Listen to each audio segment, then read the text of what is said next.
Medyo mabigat yung pakiramdam ko. Ngayon malalaman natin kung may magpapakita ba, kung may magpaparamdam sa akin. Ayos. Mga espiritu di sumusuko. Siya ang siyang tope sa Nakakabili yung katahimikan. lalakbay sa landas ng kababalaghan.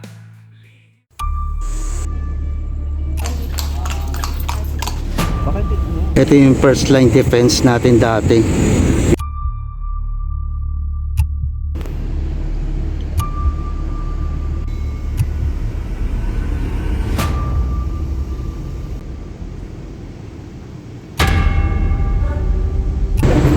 Medyo mabigat yung imprint na nararamdaman namin dito. Kung ano yung mga nangyari noong mga nakaraan nun. Oh? Kinadabutan ako dun. First time ko kinadabutan. Pumunta kami dito. Dito ko nakaramdam na ko. Meron nga. Ay, grabe sumisigaw na.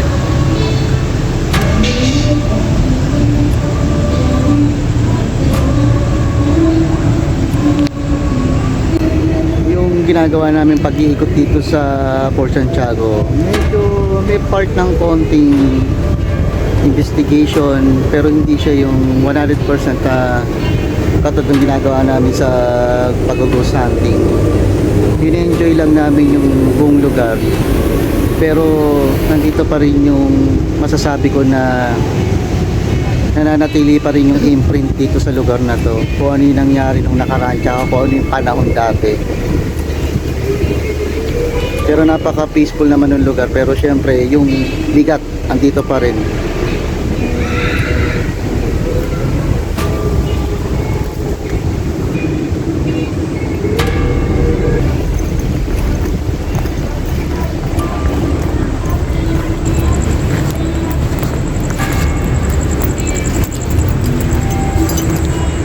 Isa to sa mga ruins dito. Isa sa mga structure dito sa loob ng Port Santiago.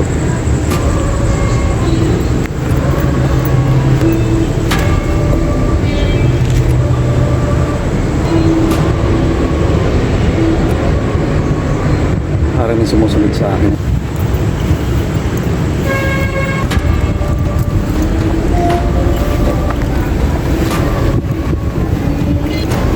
Nakaload na babae doon sa gitna. Harap dyan. Dito, ingat tayo. Ito? Tapat tayo. Ano pa daw, wala na? Dami tinapon dito. Oo. Napatay. Second defense na. Napaka peaceful pa rin pero still yung negative pa rin dito sa Intramuros sa Port Santiago.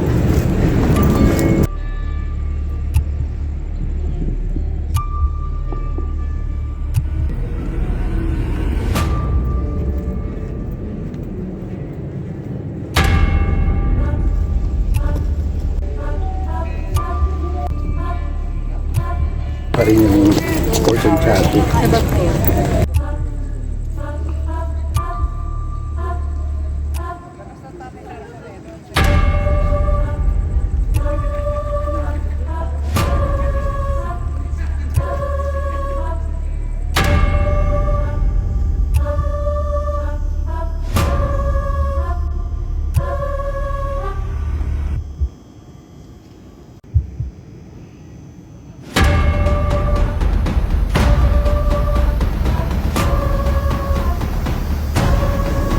Natili pa rin tahimik.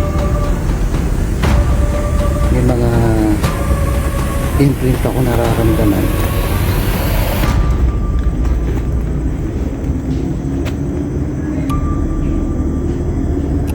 Nakikita ko rin yung nakaraan kung ano siya dati.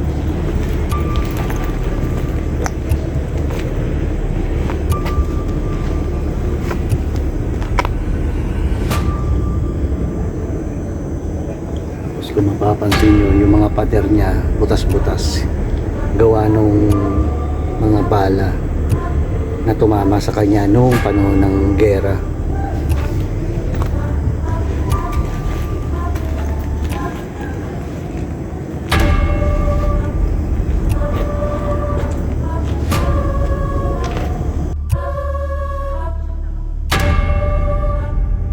Nandito pa rin yung mga bakas ng mga bala na nangyari nung gera.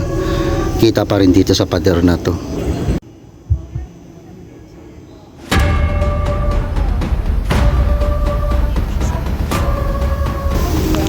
Hindi ordinary yung pagkakabakbak ng mga pader. Ito yung mga tinamaan ng mga bala at bomba noong panahon ng gera. Pati yung mga nandun. Kasi yung karamihan ng mga pader dito, puro adobe. Okay, nakikita ko yung nagkakagulo na sila. Binabomba. World War II na. Nakatayo itong spot na to.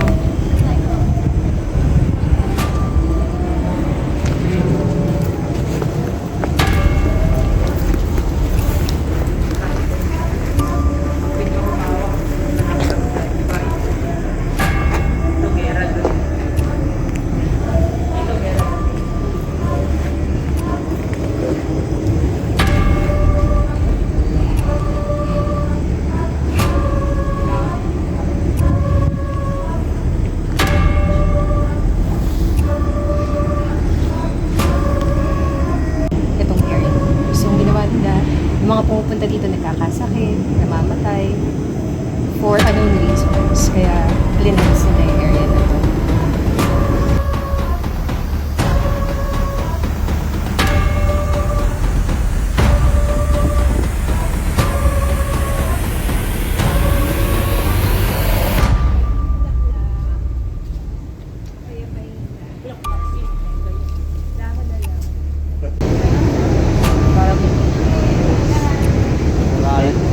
Halo yung mga nandito, hindi lang basta yung kaluluwa. Mga halong elemento rin na nakatira dito.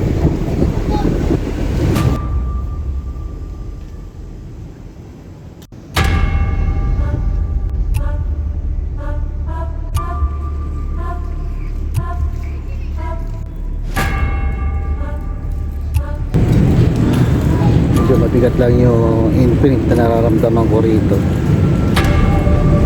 Nakakaramdam ako ng hilo, nakakaramdam ako ng pananakit ng ulo, para ako nasusuka na hindi ko maintindihan.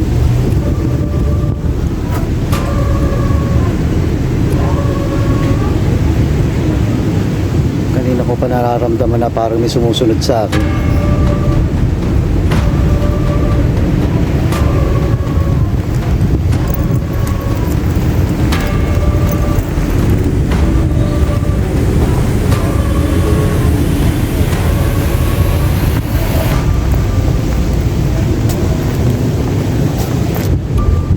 Mabigat na yung pakaramdam ko.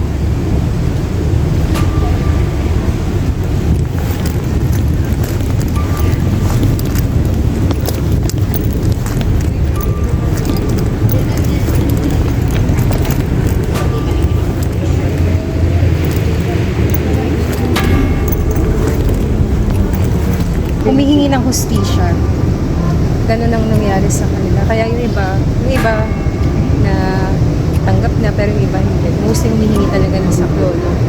Yung bigat ng damdamin nila dito, mararamdaman mo yung bigat. Kung nandito ka, sari-sari yung mararamdaman mo na dahilan ng pagkamatay nila. Binaril, sinaksak, ginilitan ng leeg, pagsabog. Yun yung nakikita kong imprint na nakaraan. Pero kung pakikiramdaman mo may kuryente, malamig, at yung hiningibabaw talaga yung pakiramdam ng galit.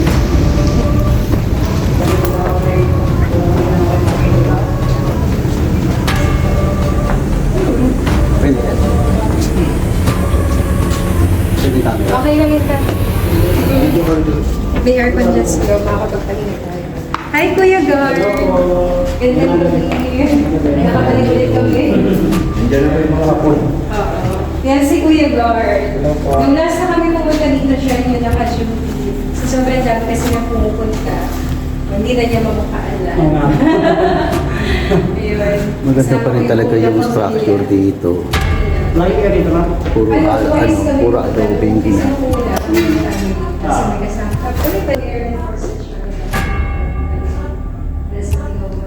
Masyadong tahimik yung lugar na to.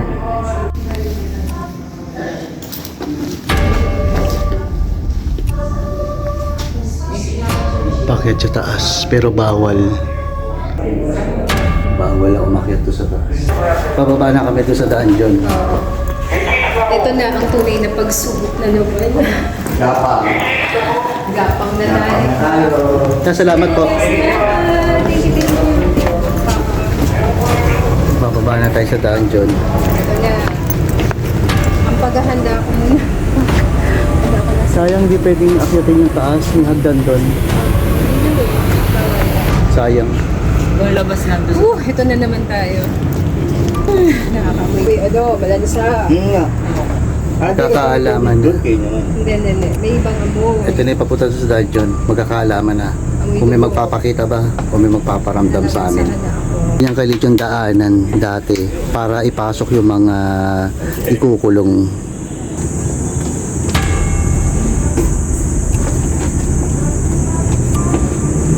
Ganito kalit yung entrada rito pag pinapasok na yung mga nakakulong. Medyo mabigat yung pakiramdam ko. Ngayon malalaman natin kung may magpapakita ba, kung may magpaparamdam sa akin. Layo mo ko. Ay. Yung mga ginawa silang manikin dito na pinapakita mo paano pinapahirapan yung mga Pilipino noon nung panahon ng gera, nung panahon ng Hapon.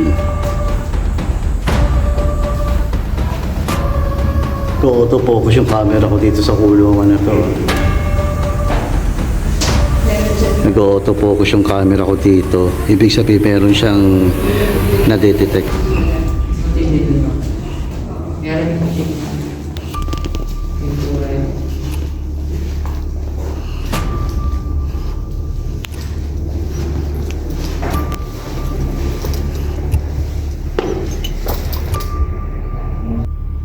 Sobrang tahimik ng lugar.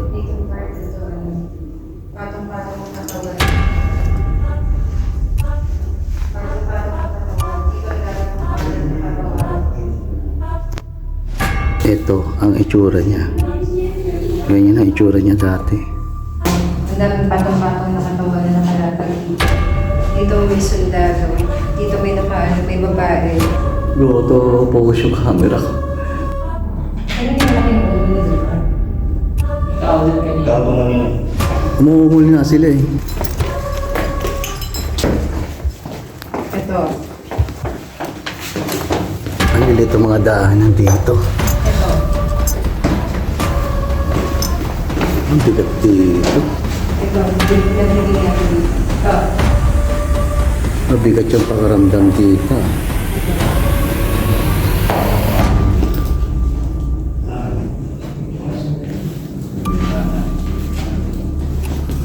Grabe yung pinaghirapan ng mga nakakulong dito. Hindi ko maano yung hindi ko ma-describe kung ano yung hirap nila.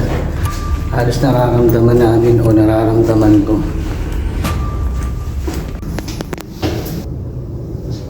Kita niyo kung gaano kalaki lang yung butas ng kulungan dito. Dito mararamdaman nila. May pasakit. Ayan, ito. Yung isang bato. Oo nga. Binarag sa ulo. Ito part na ito, meron binarag sa ulo. Pinagahampas. Ano bato?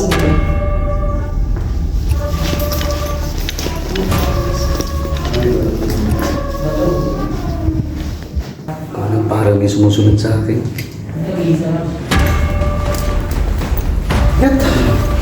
Tara, ito tayo.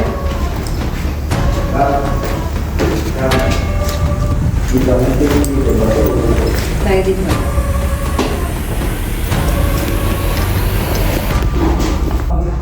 Malamig ang hangin. Iba yung pakaramdam dito sa loob, parang lagi kami kasama. May nakahawak sa akin. May mga nakahawak sa akin.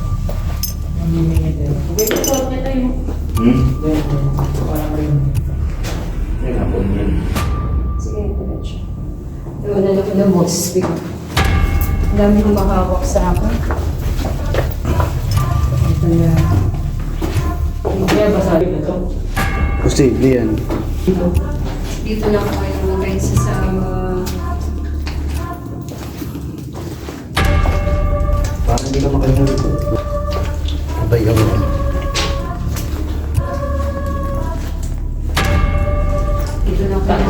Sama.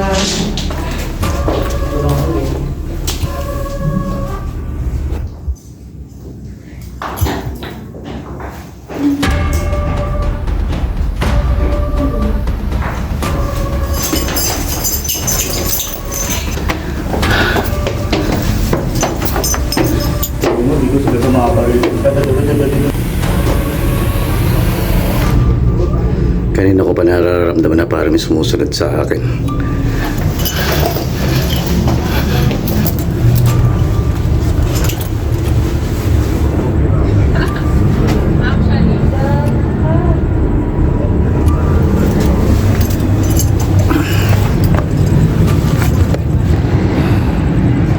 Hindi na naghabis na ng piso. Kahit na nasa makabagong panahon na tayo, computer, cellphone, itong lugar na to nananatili pa rin yung nakaraan.